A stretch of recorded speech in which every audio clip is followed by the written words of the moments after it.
এবারে প্রস্তাবিত বাজেট নিয়ে প্রতিক্রিয়া জানাতে যুক্ত হচ্ছেন সিলেট চেম্বার অফ কমার্সের সাবেক সভাপতি খন্দকার শিপার আহমদ। শিপার আহমদ, আপনাকে স্বাগত জানাচ্ছি আমাদের এখন জনপদের আয়োজনে। আপনার কাছে প্রথমে আমি যে বিষয়টি জানতে চাই সেটা হচ্ছে এই যে 2025-26 অর্থ বছরের বাজেট ঘোষণা করা হয়েছে, সেই বাজেটে মূল্যস্ফীতি কমাতে বা সেই বাজেট আসলে মূল্যস্ফীতি কমাতে কতটা সহায়ক হবে বলে আপনার কাছে মনে হয়? ধন্যবাদ আপনাকে আমাকে সংযুক্ত করার জন্য। বাজেট যেটা দেওয়া হয়েছে আমরা সবাই দেখছি, প্রত্যেকবার যেভাবে বাজেট দেওয়া হয় আমার কাছে মনে হচ্ছে যে গতানুগতিকভাবেই বাজেট দেওয়া হচ্ছে। বাজেট যেটা দেওয়া হয় তার চেয়ে প্রথম যেটা কালেকশন বা আহরণের ব্যাপারে যদি আমরা ঠিক সেইভাবে কাজ না করি, তাই যে বাজেটটা দেওয়া হয়েছে সেইটা আমার মনে হয় কাঙ্ক্ষিত লক্ষ্যে যেতে একটু কষ্ট হবে।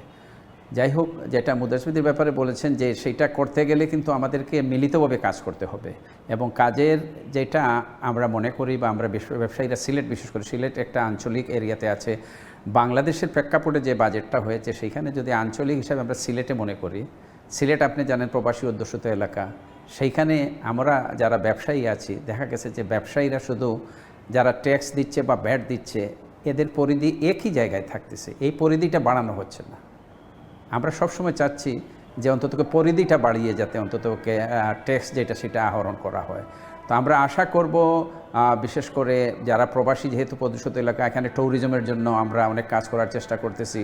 ট্যুরিজমে আমরা যারা আছি সেখানে কিন্তু বিশেষ করে ট্যুরিজম ডেভেলপমেন্টের জন্য কাজ করে আমরা যে রাজস্ব দেওয়ার চেষ্টা করি, সেইখানে যেমন ধরেন একজন ব্যবসায়ী সে ট্যাক্স দিচ্ছে, গত বছর দিয়েছে, এর আগের বছর দিয়েছে, আগামী বছরে দেবে, তার ফাইলটাকে কিন্তু বারবার 2-1 বছর 4 বছর পরে কিন্তু রিভিউ করার জন্য পাঠানো হচ্ছে, অর্থাৎ যে দিচ্ছে তার উপরে প্রেশার দেওয়া হচ্ছে।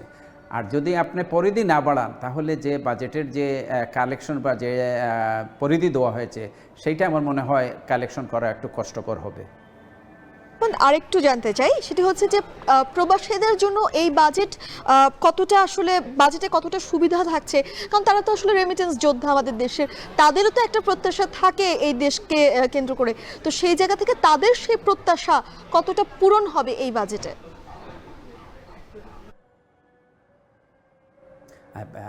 যারা প্রবাসী, আপনি জানেন সিলেট সবচেয়ে বেশি প্রবাসী অধ্যুষিত এলাকা, সেইখানে যারা ইনভেস্টের জন্য যে আমরা ব্যবসায়ীরা মনে করি বা আমরা অনেক আগে থেকে করেছিলাম, যারা এখানে ইনভেস্ট করবে ট্যাক্স হলিডে, যারা এখানে ইনভেস্ট করবে, যখন এখানে ইনভেস্ট করলে এখানের মধ্যে ম্যান পাওয়ার কাজ বাড়বে, এখানে ইনকাম বাড়বে, সেইখানে যদি অন্ততপক্ষে উৎসাহিত করার জন্য আমাদের দাবি সিলেট ব্যবসায়ীদের যে ট্যাক্স হলিডে, যে প্রথম যারা ইনভেস্ট করবে 2 বছর বা 3 বছর ট্যাক্স ফ্রি থাকবে, ট্যাক্স হলিডেটা থাকবে।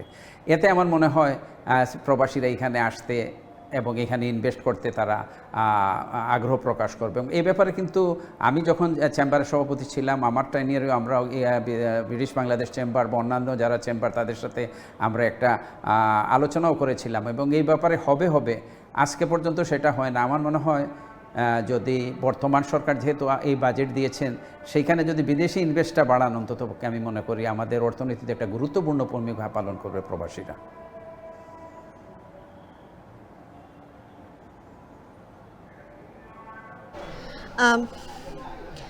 শিপার আহমদ, তৃতীয় যে প্রশ্নটি করতে চাই সেটা হচ্ছে সিলেটের পর্যটন ও যোগাযোগ ব্যবস্থা উন্নয়নে এই বাজেট কি ভূমিকা রাখবে বলে আপনার মনে হয়? কারণ পর্যটনের জায়গা থেকে সিলেট কিন্তু অনেকটাই এগিয়েছে, সিলেটের অনেক দর্শনীয় স্থান রয়েছে যেগুলো ঘুরতে প্রতি বছরই কিংবা যখনই আসলে সিজন থাকে তখনই কিন্তু ভ্রমণ পিপাসু মানুষরা ছুটে যায় সেই সিলেটে।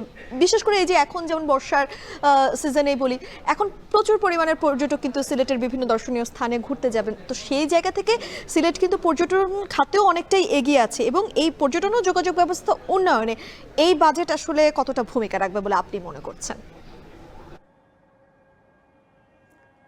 যতটুকু আছে আমাদের দেখেন এখানে কিন্তু সিলেট যেগুলা ন্যাচারাল বিউটি বা যেগুলা দর্শনীয় স্থানগুলো, এগুলা কিন্তু কেউ ইনভেস্ট করে তৈরি করতে হয় নাই, এগুলা গড গিফটেড। সুতরাং এখানের জন্য হচ্ছে কি তা থাকার যে ব্যবস্থা, হোটেল, মোটেল, রিসোর্ট, এগুলা কিন্তু পর্যাপ্ত হয়ে গেছে। যোগাযোগ ব্যবস্থাপনায় আমাদের যে বাজেট দেওয়া হয়েছে, অন্তত বিশেষ করে সিলেটের সাথে সড়ক যোগাযোগ ব্যবস্থাপনাটার উন্নয়ন তেমন হয় নাই। এবং ট্যুরিজম ডেভেলপমেন্টের জন্য হচ্ছে যোগাযোগ ব্যবস্থা, যোগাযোগ ব্যবস্থার জন্য যদি আমাদের যারা আমরা ট্যুরের সাথে জড়িত, যেহেতু আমিও ট্যুরিজমের সাথে রিলেটেড, আমাদের একটা ছিল যে অন্ততপক্ষে ট্যুরের ব্যাপারে যে গাড়িগুলা, যারা পর্যটকদের জন্য গাড়িগুলো আনা হয় বাইরে থেকে, এইটাকে যাতে অন্ততপক্ষে ট্যাক্স ফ্রি করা হয়। এতে হতো কি, আমাদের যারা ট্যুরিজমের সাথে রিলেটেড তারা অন্ততপক্ষে এই ট্যুরিজমের থেকে একটা বেনিফিট হতো, এবং এখানে আরও প্রচুর মানুষ ইনভেস্ট হতো, এবং ট্যুরিজমের যে ডেভেলপমেন্ট, মানুষ একই সাথে 2 দিনে বা 3 দিনে যেভাবে জায়গা দেখার সুযোগ পেত, সেইটা কিন্তু অনেকটা বেড়ে যেত।